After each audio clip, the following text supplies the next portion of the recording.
사랑의 편지 45. 오늘의 글 제목은 언제나 사람의 마음을 정화를 할 수가 있을까 입니다. 세상에서 가장 다스리기 어려운 것은 무엇일까요? 사람입니다. 사람의 마음보다 더 끼가 많고 까다로운 것은 없기 때문입니다. 사람에게는 동식물에게는 없는 마음이 있습니다. 생각도 할 수가 있고 기억도 할 수가 있습니다. 사랑도 간직하고 사랑을 할 수 있는 마음도 가지고 있지만 사람처럼 완고한 피조물은 세상에서 찾을 수가 없기 때문입니다. 언제나 사람의 마음을 정화를 할 수가 있을까 하는 생각에 안타까운 마음으로 세상을 바라보면서 사람들의 마음을 열어보려고 노력하는 사람들도 있지만 사람의 마음은 너무나도 깊이 병들어 있어서 마음의 정화, 영혼의 정화가 필요하지만 시대가 흘러갈수록 정화가 되는 모습보다는 완고하여지는 모습을 봅니다. 사람과 자연은 닮은 꼴입니다. 사람의 마음이 오늘날 너무나도 완악하듯이 지구도 하늘 땅 바다가 깊이 병들어 있습니다. 그래서 저는 어쩌면 가장 완악한 시대는 우리가 살아가고 있는 오늘날 이 시대가 아닐까 하고 생각할 때도 있습니다. 제가 처음 복음을 전하기 시작할 때에는 언젠가는 사람들의 마음이 변화가 되어서 복음이 살아서 움직이는 아름다운 세상에 올 날이 있을 것이다 하는 생각에 희망을 안고 복음을 전했습니다. 세상이 아름다워지는 꿈을 안고 복음의 편지를 썼습니다. 정의로운 사랑이 많은 하나님의 자녀가 많은 세상이 올 것이라는 생각을 안고 복음을 전했습니다. 그러나 세월이 흘러갈수록 사람의 마음은 점점 더 완악하여지고 있음을 보았습니다. 배운 것 많고 보는 것 많고 먹을 것이 많은 세상이 되었지만 세상은 점점 더 고인 있는 물이 되어가고 있음을 보게 되었습니다. 마태복음 24장 12절에 불법이 성함으로 많은 사람의 사랑이 식어지리라 하고 말씀합니다. 왜 사랑이 식어가는 세상이 될 것이라고 말씀을 한 것일까요? 불법 때문이라고 했습니다. 불법의 뜻이 무엇입니까? 법을 위반한다는 뜻입니다. 오늘날은 법을 지키는 사람보다는 위반하는 사람들이 더 많습니다. 법을 공부한 사람들도 법을 지키지 않는 세상이 되었습니다. 정치하는 사람들, 종교 지도자들도 유유히 불법을 자행하고 있습니다.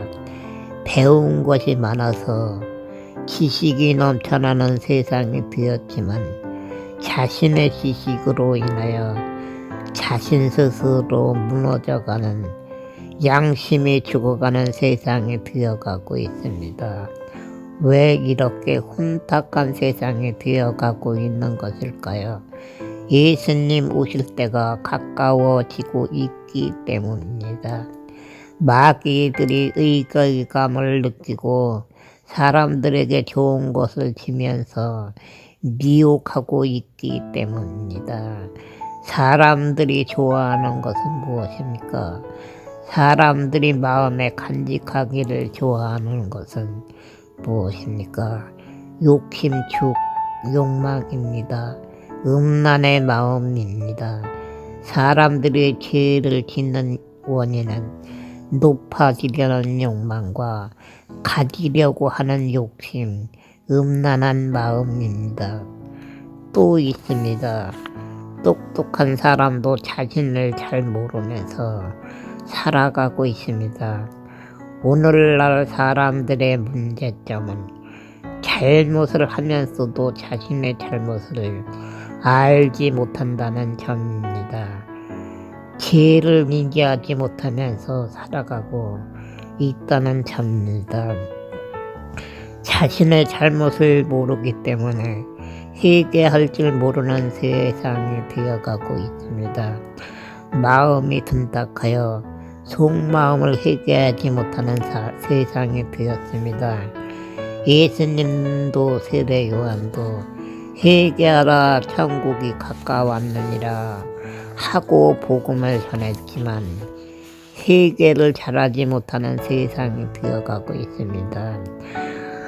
하나님은 우리에게 회개를 원하고 계십니다. 회개가 복음의 시작입니다.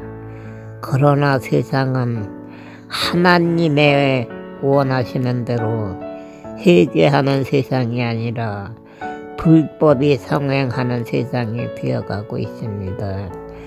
그러나 절망할 때는 아닙니다.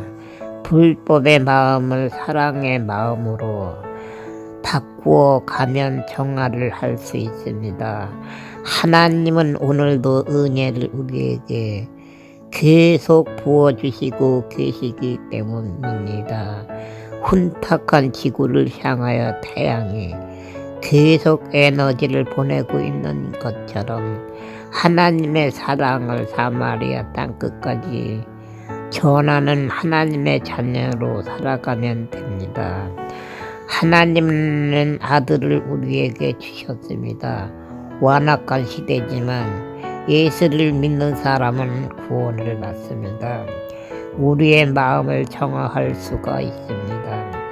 하나님의 자녀가 되면 하늘의 별과 같이 하나님을 영원토록 빛날 영혼이 되도록 하실 것입니다. 지혜 있는 자는 궁창의 빛과 같이 빛날 것이요 많은 사람을 옳은 대로 돌아오게 한 자는 별과 같이 영원히 비치리라. 다니엘서 12장 3절. 다니엘은 포로로 끌려온 사람입니다. 이방 땅에서 종이 된 사람입니다. 이스라엘에서도 종으로 몸이 팔리면 굴욕의 삶을 살아야 하는데 외국의 종이 되어서 살아가는 삶 얼마나 힘들고 고달팠을까요? 그 당시에는 종은 아무런 주권도 없이 주인이 시키는 대로 복종해야 하는 삶을 살던 시대입니다. 그러나 다니엘에게 더욱 힘들었던 것은 타락한 이스라엘 민족의 모습이었습니다. 그로 인하여 기도하는 사람이 되었고 예언자가 되었습니다. 다니엘이 포로가 되어 살았던 바벨론 우상 숭배의 나라입니다. 바벨론 민족도 붙잡혀서 포로로 끌려온 사람들도 의무적으로 우상 숭배를 해야만 했습니다. 그러함에도 다니엘은 하나님의 말씀을 전하는 일을 하였고 예언자가 되었습니다. 하나님의 전하는 자는 하늘의 별과 같이 영원히 비치는 자가 될 것이라고 하셨는데요. 다니엘이 그러한 사람이 된 것입니다. 우리가 막 나가는 세상에 살고 있습니다. 기독교에는 많지만 이기적인 생각으로 하나님보다 나를 중심으로 신앙생활을 하는 성도들이 많은 세상이 되었습니다. 물론 어느 시대나 우상이 만연했지만 오늘날의 이 시대가 더욱 완악한 시대인 것 같습니다. 우리는 완악한 세상에서 어떻게 믿음 생활을 해야 하나요? 욕심의 마음에서 벗어나서 예수님 사랑으로 마음을 정화해야 합니다. 산소를 배출하는 나무와 잡초를 애완용보다 더 사랑하는 마음을 안아야 합니다. 예수님 사랑은 새 생명을 정화하는 구원의 복음입니다. 하나님이 창조하신 나무와 풀도 잘 가꾸어서 산소를 배출하여 지구를 살리는 삶을 살아야 합니다. 여러분 안녕하세요. 가족분들도 평안하시겠지요. 주님의 은혜 안에서 평안하시기를 기도합니다. 오늘은 사람과 자연을 생각하며 편지를 쓰고 있습니다. 사람과 자연은 너무나도 닮은 꼴이기 때문입니다. 사람이 욕심과 탐심을 버리고 사랑으로 살아가면 문제가 해결될 수도 있지만 사람들의 마음이 애구방 바로 왕처럼 분탁하면 사람도 지구도 감당하기 어려운 상황까지 갈 것이기 때문입니다. 그로 인하여 오늘은 사람과 자연을 생각하며 편지를 쓰게 되었습니다. 여러분, 복음을 위하여 기도해 주세요. 복음은 사람의 마음을 정화하는 주님의 사랑의 소리이기 때문입니다. 감사합니다. 샬롬.